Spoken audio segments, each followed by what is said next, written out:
The stars had never seemed so close. Captain Hyunwoo stood on the bridge of the Horizon's Promise, watching the swirling colors of hyperspace fade into normal space. 3 years of testing, 2 years of construction, and 6 months of travel had brought them here, to the edge of known space. Earth's first deep space exploration vessel had finally reached its destination. All systems normal, Mira announced from her station. The chief scientist had barely slept in the last 48 hours, too excited about the readings they were collecting. We're detecting 7 star systems within scanning range. Captain, this is incredible. We're actually here, Hyunwoo smiled. He remembered when humanity thought the moon was impossibly far away. Now they were 30 light years from home, pushing the boundaries of their experimental faster-than-light drive. Begin long-range scans. Let's see what's out here. Day, the security officer, sat at his station running system checks, old habits from his military days. Sir, I'm picking up something on the sensors. It's big. Very big. The smile faded from Hyunwoo's face. Can you identify it? Negative. It's not a natural object. The composition reads as, I don't know what this is. Metal, but not any metal we use. It's moving toward us, fast. Mira rushed to her console, fingers flying across the controls. I'm getting energy readings. Whatever it is, it's powered. Captain, I think we might have just found what we've been looking for. Or what's been looking for us, Day muttered. Hyunwoo took a deep breath. This was the moment humanity had wondered about for centuries. Are we alone? The answer was approaching them at incredible speed. Open all communication channels. Broadcast our greeting message in all formats. Radio, laser, everything. The ship's computer began transmitting. Mathematical sequences, images of Earth, sounds of human music and speech. Everything they had prepared for first contact. Minutes passed. The object grew larger on their screens. It was massive, dwarfing their small research vessel by hundreds of times. Captain, I'm receiving a response, Mira said, her voice shaking with excitement. It's translating itself. Whatever this is, their computer is learning our language from our broadcast. This technology is incredible. A voice filled the bridge. It sounded artificial, processed, but clear.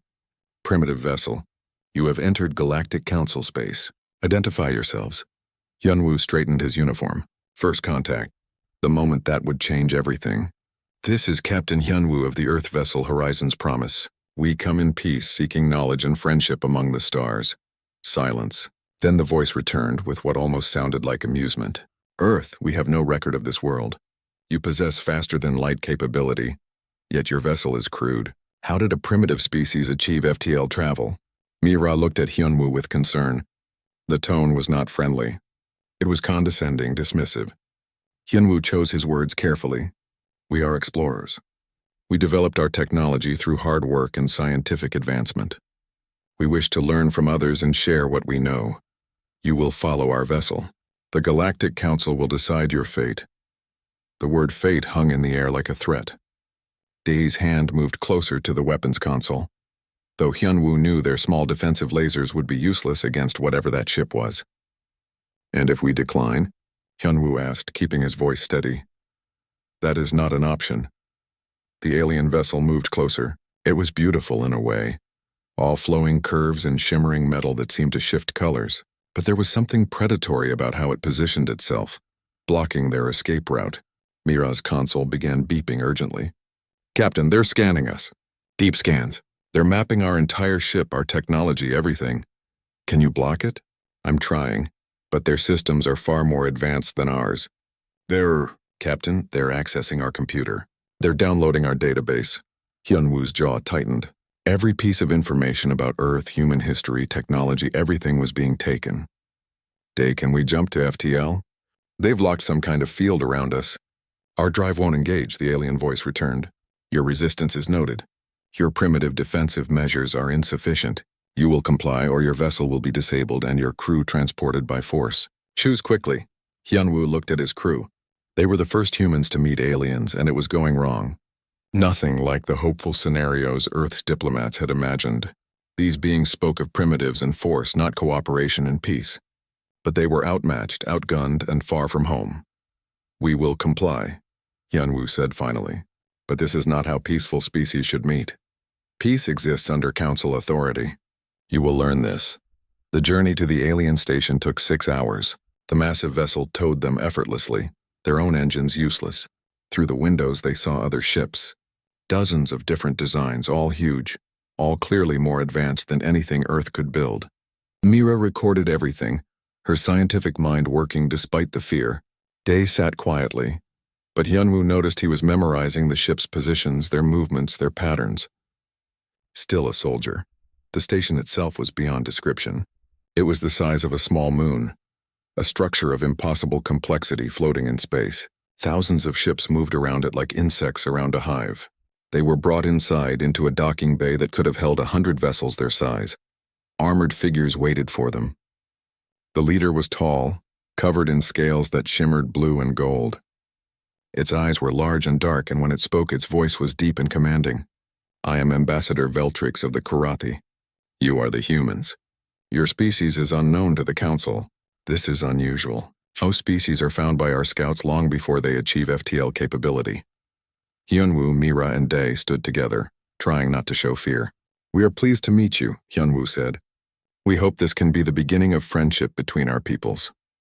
Veltrix made a sound that might have been laughter. Friendship. How quaint. The Galactic Council maintains order among 47 species. Order requires hierarchy. Strength determines position. You are new, small, primitive.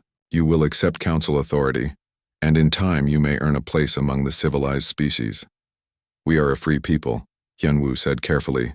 We govern ourselves. We would be happy to trade, to share knowledge, to cooperate. But we will not submit to rule by others.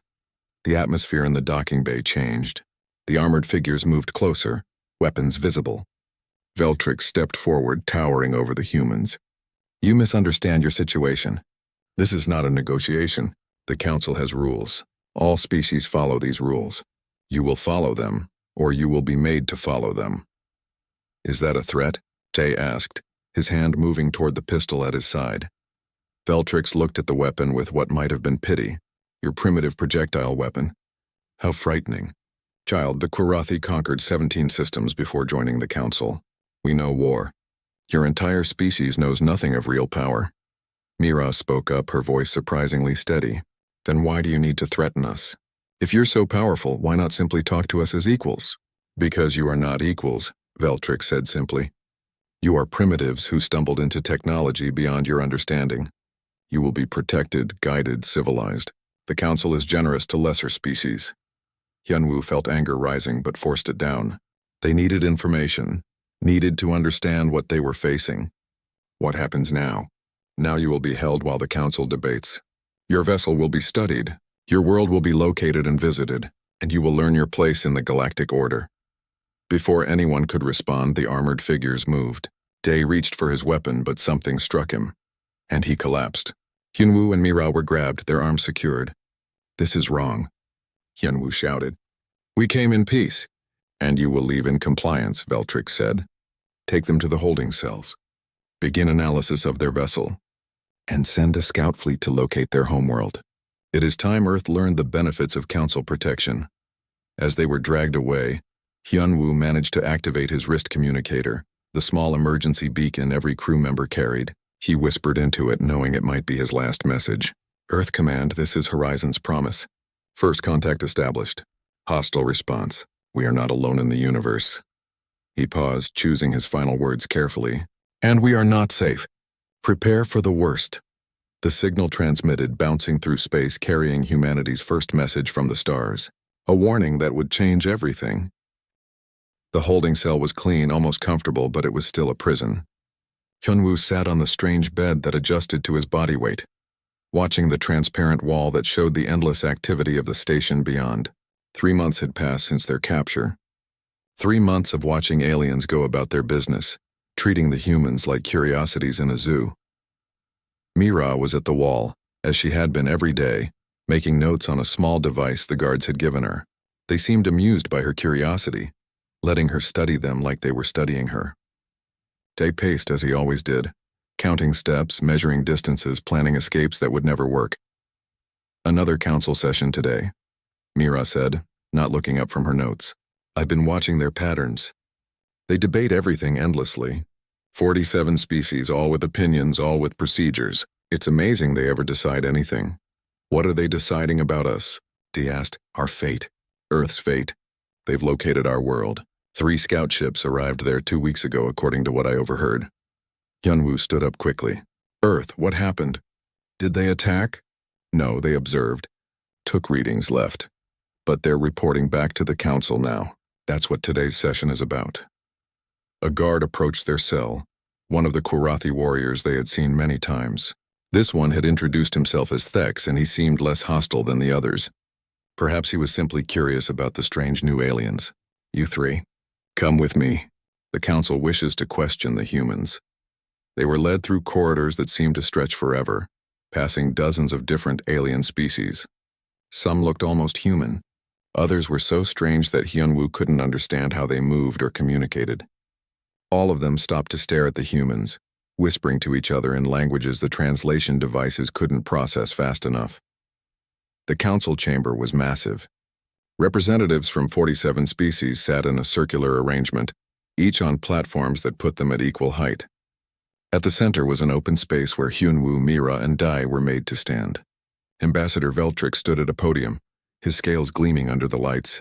The humans, Veltrix announced. 3 months we have studied them. 3 months we have analyzed their vessel, their technology, their world. The scouts have returned with their reports. It is time to make a decision. A hologram appeared above them, showing Earth from space. Hyunwoo felt his chest tighten seeing his home world displayed like this. Vulnerable and exposed. Cities glowed on the night side. Satellites orbited in neat patterns. It looked so peaceful, so fragile. This is Earth, Veltrix continued. A young world. The dominant species, these humans, achieved spaceflight only 200 of their years ago. Faster than light travel even more recently. They are primitive by council standards. But they are also, he paused, concerning. A murmur went through the council. One of the representatives, a being that looked like it was made of flowing water, spoke up. Concerning? How can primitives be concerning? Veltrix touched a control and the hologram changed. Now it showed images from Earth's history. Battles, wars, weapons. The humans have been at war with themselves for their entire recorded history. In the last century alone, they have fought 2 global conflicts that killed hundreds of millions. They have developed weapons capable of destroying their own world. Nuclear, biological, chemical. They have more ways to kill each other than we have species in the council. Mira stepped forward. May I speak? Veltrix looked surprised. This is not a trial, human. You are here to be studied, not heard. Then why bring us before the council? Mira asked, her voice steady and clear. If you've already decided, why show us this? Silence. Then a new voice, old and tired, spoke from one of the platforms. It belonged to a small, wrinkled creature covered in gray fur. Let the human speak. I'm curious what she will say. Veltrix looked annoyed but nodded. Speak then. Explain your violent species. Mira looked up at the council, at the dozens of alien faces watching her. Yes, we have fought wars. Yes, we have weapons. But do you know why? Because we had to. Earth is not a gentle world. It has predators, diseases, natural disasters. For millions of years, everything on our planet was trying to survive. We evolved not in peace, but in struggle. War was just another challenge we learned to overcome. Overcome? Veltrix laughed. You still fight wars. Your world is divided into hundreds of nations, each with armies, each ready to fight. This is not advancement. This is barbarism, is it? Mira asked. Tell me, Ambassador, when was the last time your people fought a real war? Veltrix straightened proudly. The Kwarathi conquered our enemies 800 years ago. Since joining the council, we have had no need for war. We have peace. You have peace because you have rules, Mira said. The council maintains order. But what happens when someone breaks those rules? What happens when a real threat appears? The elderly alien spoke again. An interesting question. What are you suggesting, human? Mira took a breath. I'm suggesting that maybe peace is only possible when you remember the cost of war. You've had peace for so long that you've forgotten how to fight. You've turned war into a game with rules and protocols. But real threats don't follow rules. Ridiculous, Veltrix snapped. The council has maintained order for 3,000 cycles. We have systems, protocols, military forces. We are more than capable of handling any threat. Day spoke up for the first time. When was your last real battle? Not a training exercise. Not a ritual combat. A real fight where you genuinely thought you might lose? Thex, standing guard near them, shifted uncomfortably. The council prevents such conflicts. War is controlled, civilized? That's not war, Day said quietly. That's theater. Veltrick slammed a hand on his podium. Enough! This is exactly why Earth must be brought under Council authority. You are dangerous, violent, unpredictable. You must be civilized before you spread this philosophy to others. Hyunwoo finally spoke. And how do you plan to civilize us? A council fleet will be dispatched to Earth. You will be given one choice. Accept council protection and authority, or face the consequences. This is how all species join. This is the way. What if we refuse?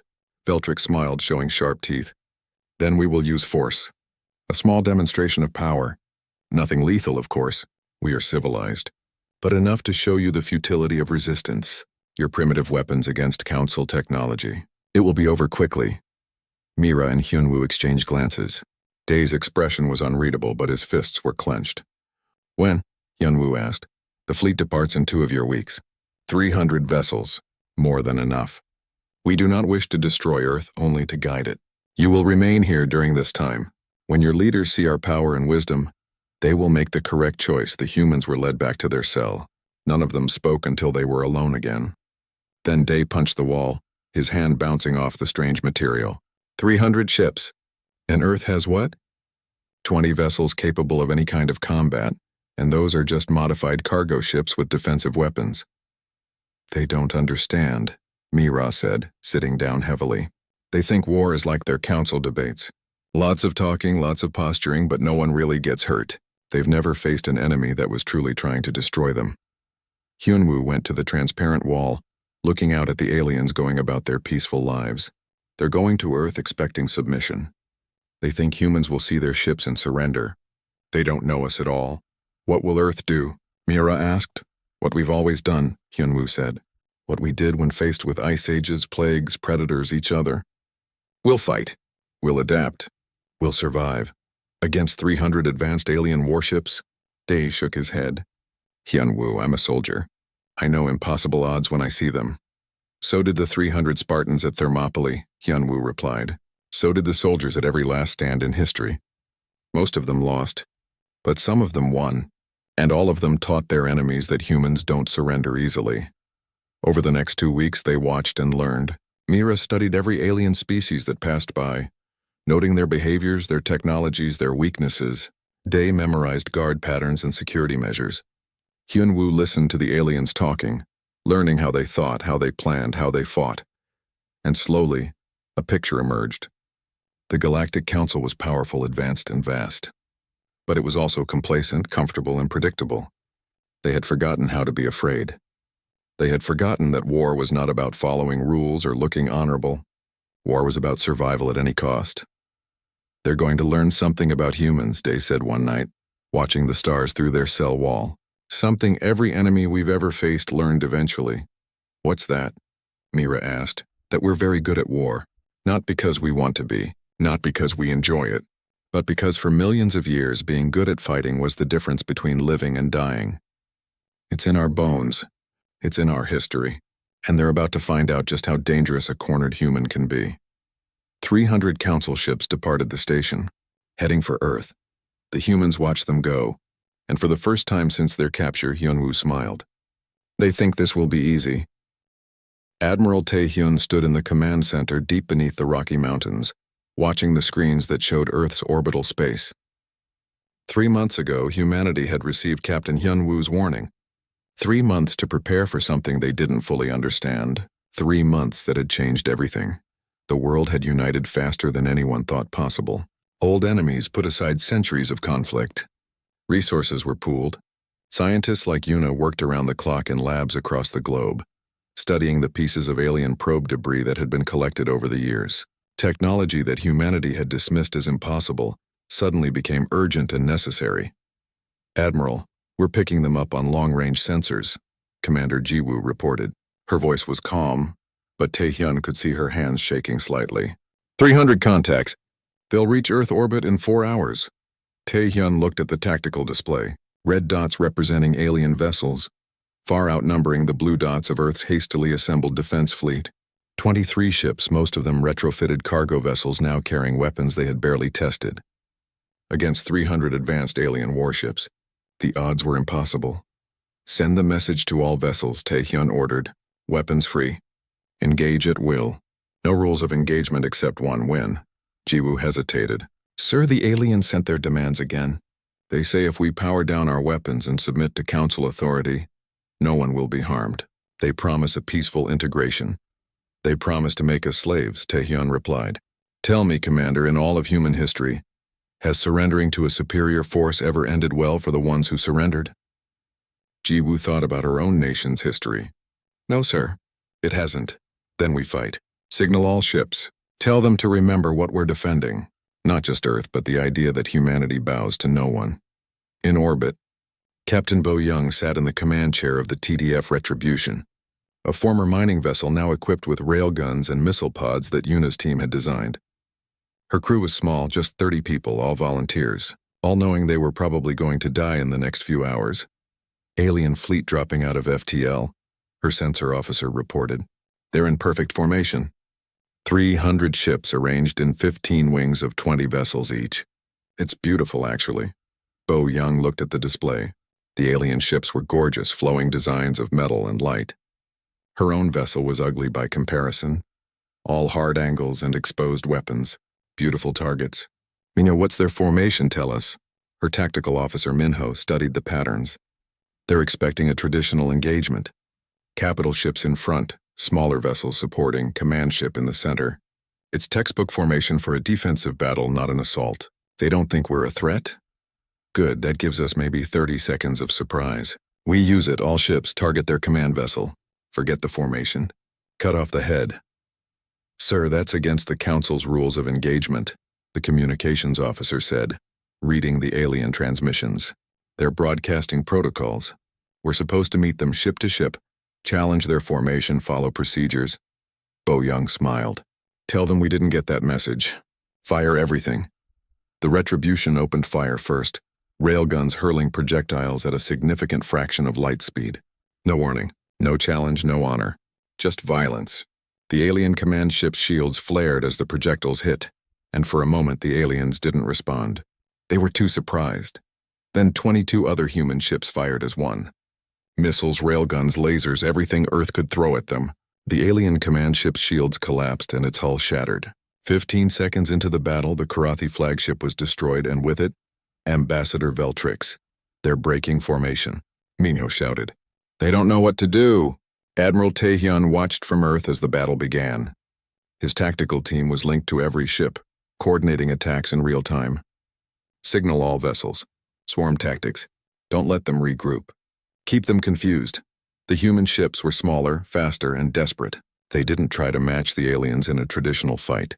Instead, they acted like wolves attacking a herd, darting in and out, targeting engines and weapons, never staying still long enough to be an easy target.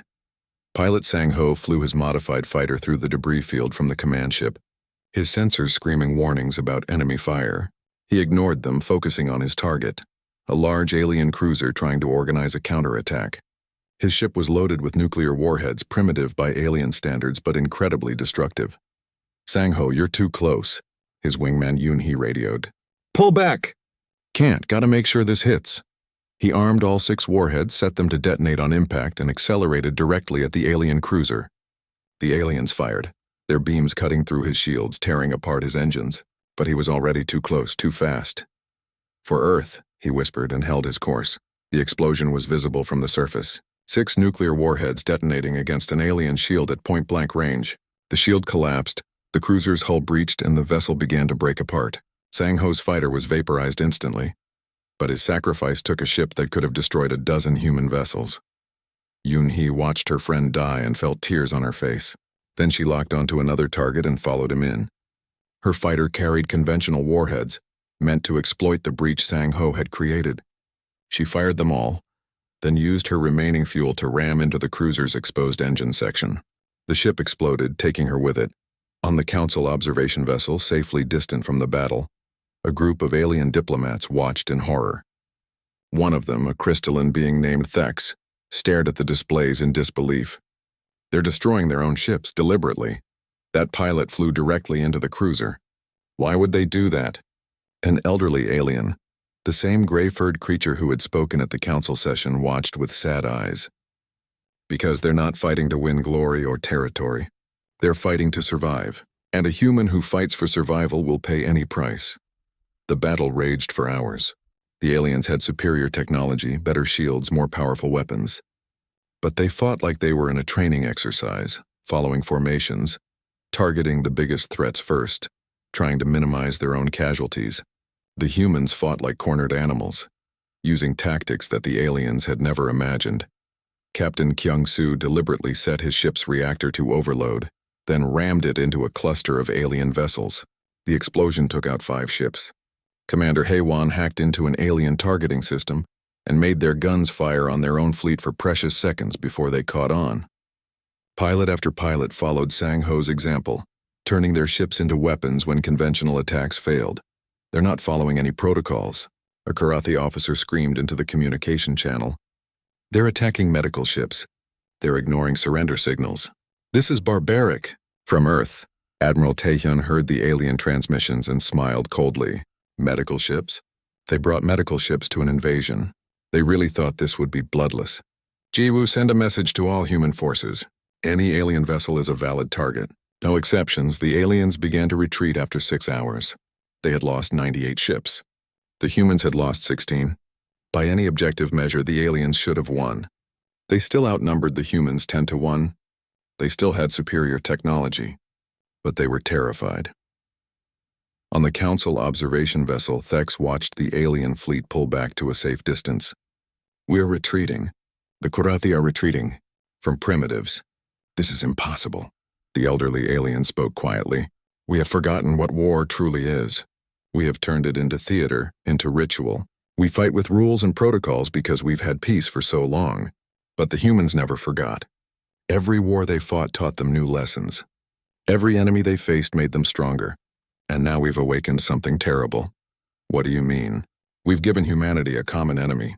For the first time in their history, every human on that planet is united. Not for conquest, not for resources, but for survival. And a united humanity, fighting for survival, might be the most dangerous force in the galaxy.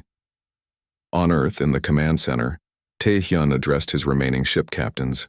Well done. You've bought us time.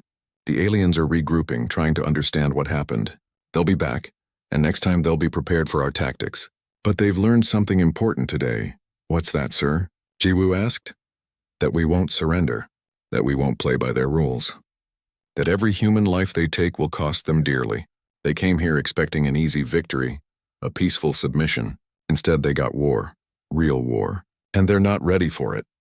In orbit, Bo Young surveyed her damaged ship. Half her crew was dead or wounded. Her vessel was barely holding together. But they had survived. Status report, she ordered. Hull breaches on decks 3 and 5. Main reactor at 40%. Weapon systems operational. And Captain, we're receiving a transmission from the alien fleet.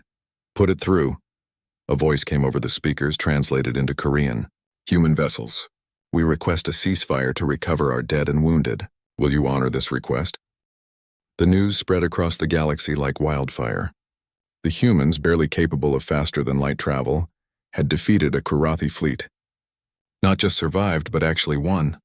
The recordings were analyzed by military experts from all 47 Council species, and what they saw terrified them. In a conference room on the Council station, military commanders from a dozen species watched the battle footage in silence. The holographic display showed human ships acting in ways that violated every rule of civilized warfare. Suicide attacks, targeting of non-combat vessels, complete disregard for surrender protocols, and most disturbing of all, a willingness to die that none of them could understand. Play it again, demanded General Crix of the Velkari, a species known for their strategic thinking. The part where the human fighter attacks the cruiser. The footage replayed. Pilot Sang-ho's fighter, already damaged, accelerating directly into the alien vessel. The nuclear explosions. The complete destruction of both ships. Crix watched it 3 times, his 4 eyes unblinking. He knew he would die. His systems were failing. He could have ejected, but he chose to die. Why? A Karathi officer, one of the survivors from the battle, spoke quietly. Because taking that cruiser with him meant saving other human ships. He traded one life for potentially hundreds. They all did. 16 human ships destroyed, but each one took multiple alien vessels with them. They turned every loss into a victory. This is not warfare, another alien commander protested. This is madness. War has rules, protocols. We minimize casualties, fight with honor, accept surrenders. These humans do none of that. Perhaps that is why they won, Crick said softly. On the council station, Hyunwoo, Mira, and Dae were brought before an emergency session. The mood had changed dramatically. The aliens no longer looked at them with condescension, but with something else. Fear, respect, uncertainty. Mira stood at the center of the chamber, and this time, no one objected when she spoke. You wanted to know about humanity. You wanted to understand us. Now you do. We are not warriors by choice. We are survivors by necessity. A council member, representing a species that looked like floating jellyfish, spoke with a trembling voice. Your people killed themselves, deliberately. We watched pilots destroy their own ships to damage ours. This is not rational behavior, isn't it? Mira challenged. A soldier throws himself on a grenade to save his squad. A mother runs into a burning building to save her child. A pilot crashes his damaged fighter into an enemy ship to protect his world. We call these people heroes because they understood something fundamental. Some things are worth dying for. But death is final, the alien protested. Life is precious. It should be preserved at all costs. Dae stepped forward. That's why you lost. You think death is the worst thing that can happen. We know it's not. Slavery is worse. Submission is worse. Watching your world conquered without fighting back is worse. Death in battle is terrible, but death without honor, without trying, without fighting for what you believe in, that's worse than any death we can imagine. The elderly gray-furred alien who had spoken before looked at them thoughtfully. You speak of honor, but your tactics were dishonorable by our standards. You ignored protocols, attacked medical vessels, used weapons of mass destruction. Your standards, Hyunwoo said, not ours. You've had peace for so long that you've forgotten what war really is. War is not about honor. It's about winning. It's about survival. When you fight for survival, there are no rules except the ones you make. And we made only one rule: protect Earth at any cost. The council chamber erupted in argument. Some species wanted to launch a larger attack, to crush humanity before they became a greater threat. Others argued for containment, isolating Earth from the rest of the galaxy. A few suggested negotiation, treating humans as equals rather than primitives. While the council debated, Yuna worked in her laboratory on Earth, surrounded by salvaged alien technology. The battle had given them something precious: wrecked alien ships, disabled technology, and most importantly, information. She had spent the last 2 weeks barely sleeping, taking apart alien shield generators and weapon systems. It's incredible, she told her team, her eyes red from exhaustion, but bright with excitement. Their technology is more advanced, but it's not magic. It's just physics we haven't discovered yet. And now that we've seen it, we can replicate it. Better yet, we can improve it. Her assistant, a young engineer named So Young, looked at the design skeptically. How? We've only had this technology for weeks. They've had centuries to perfect it. Because they've been complacent, Yuna explained. They reached a certain level and stopped pushing. They made their shields strong enough to stop their weapons, and then they stopped improving both. But their shields were never designed to stop what we can throw at them. Watch. She activated a simulation, showing an alien shield being hit by a standard alien weapon. The shield held easily. Then she showed the same shield being hit by a human railgun, firing a projectile at a fraction of light speed. The shield failed catastrophically. They never considered kinetic weapons this powerful because they don't use them. It's inefficient by their standards, requires too much energy. But we don't care about efficiency. We care about results. What about their weapons? So Young asked. Yuna pulled up another display. Their energy weapons are powerful but predictable.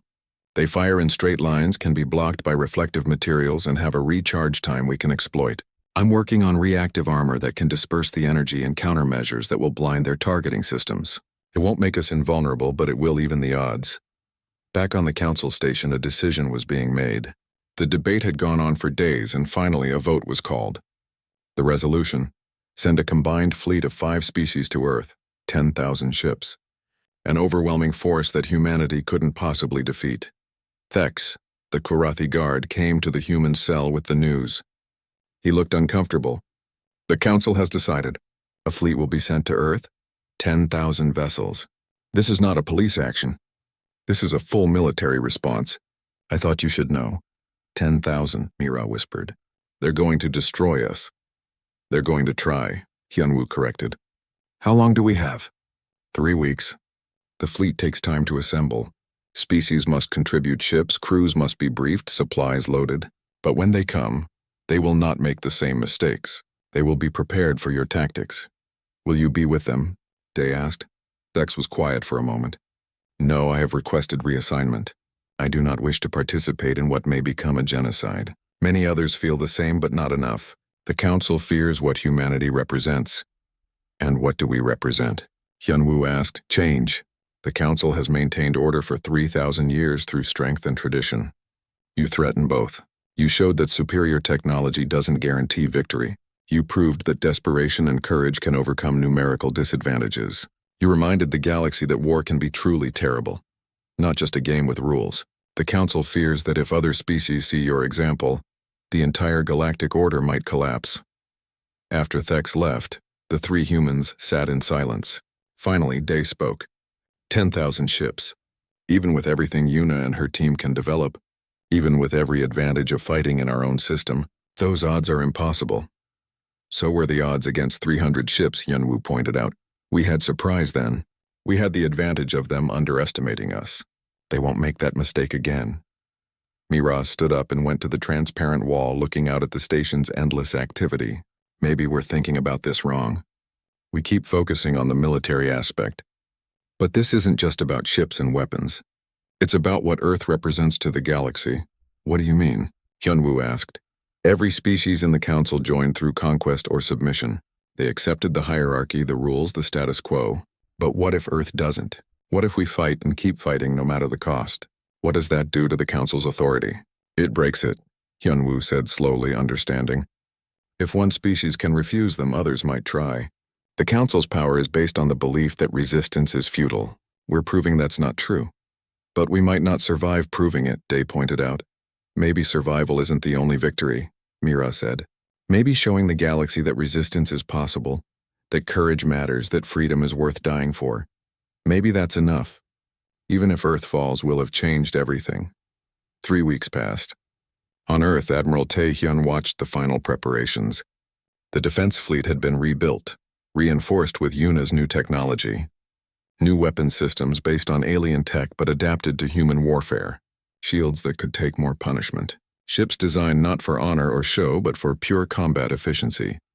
Commander Jiwoo reviewed the tactical plans. Sir, we've run the simulations 1,000 times. Our best scenario has us losing 70% of our fleet and taking out maybe 1,000 of their ships before they overwhelm us. And that's our best scenario. Then we make sure every ship we lose takes 10 of theirs, Taehyun replied. We showed them what human determination looks like in the first battle. Now we show them what human ingenuity can do.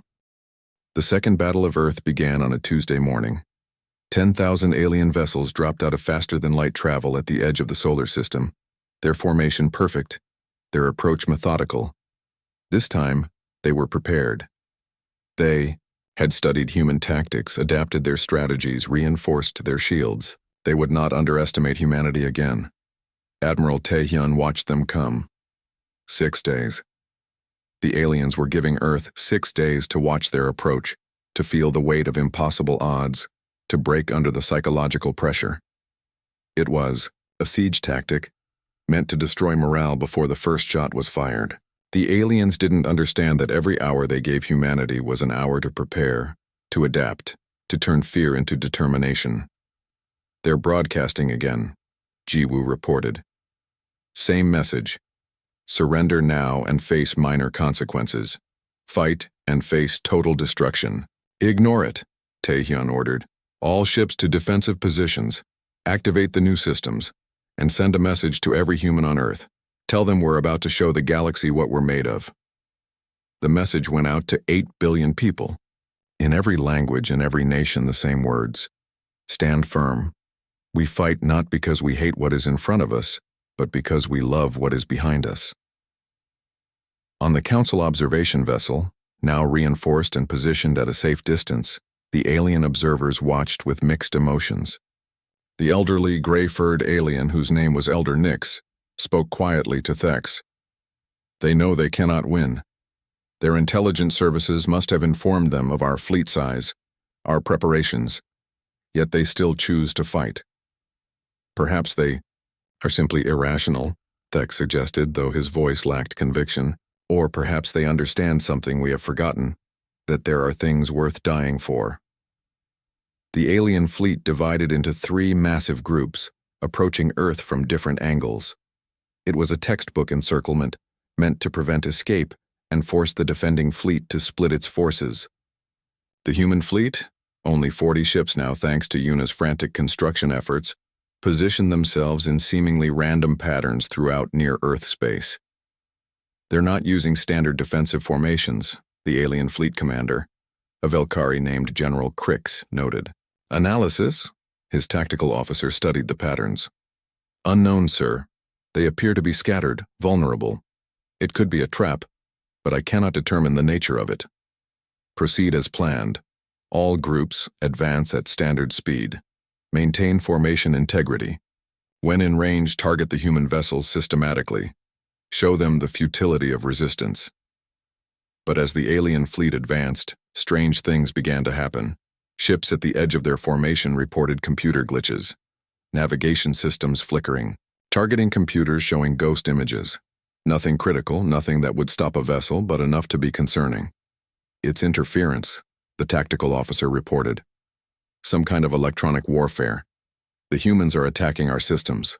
In a lab on Earth, Dr. So Young monitored her creation with fierce satisfaction. The virus she had designed was spreading through the alien fleet's network, carried by their own communication systems. It was based on alien code, but modified to exploit weaknesses she had discovered in their security. It wouldn't disable their ships, but it would make everything harder, slower, less reliable. Biological warfare, she had called it when presenting her idea to Admiral Tae-hyun. But for computers instead of people, we're giving them a disease. The first human ship to engage was the TDF Indomitable, commanded by Captain Suji. Her vessel was one of the new designs, built from the ground up using hybrid human-alien technology. Faster, more maneuverable, and carrying weapons that the aliens had never seen before. All power to engines, Suji ordered. Weapons hot. Remember the plan, people. We're not here to win battles. We're here to make them remember us. The Indomitable accelerated to speeds that made her crew's teeth rattle, heading directly toward the center of one alien formation. The aliens fired, their weapons reaching out with deadly precision. But Suji's ship had Yuna's new reactive armor, panels that shifted and angled to deflect energy weapons. The alien fire splashed across her hull, damaging but not destroying. Return fire. All weapons. The Indomitable unleashed everything, railguns firing solid projectiles that punched through alien shields like paper, missiles that released swarms of smaller warheads, each seeking a different target, and something, new directed electromagnetic pulses that fried alien electronics at close range. 3 alien ships died in the first exchange. Then Suji did something that made the aliens' blood run cold. She aimed her ship at the largest vessel in the formation and overloaded her reactor. This is Indomitable, she broadcast on all channels. Tell the Council we don't surrender. The explosion took out 7 more ships. 10 alien vessels destroyed in exchange for 1 human ship. The aliens would call it a victory. But they would remember the name Indomitable, and they would remember that humans would rather die fighting than accept defeat. Across the battle space, similar scenes played out. Captain Kyung-soo used his ship as a battering ram, destroying a command vessel before his own ship broke apart. Pilot Jae-min flew his fighter directly into an alien carrier's hangar bay, his missiles detonating inside the ship and tearing it apart from within. Commander Haiwan hacked into an alien fleet's communication system and broadcast false orders, causing 3 ships to fire on their own allies before they realized what was happening. They're doing it again, General Crix shouted. They're destroying themselves to hurt us. This is madness. His tactical officer's voice shook. Sir, we've lost over 400 vessels in the first day. At this rate, even if we destroy every human ship, we'll lose thousands of our own. They have 40 ships, We have 10,000. The mathematics are in our favor.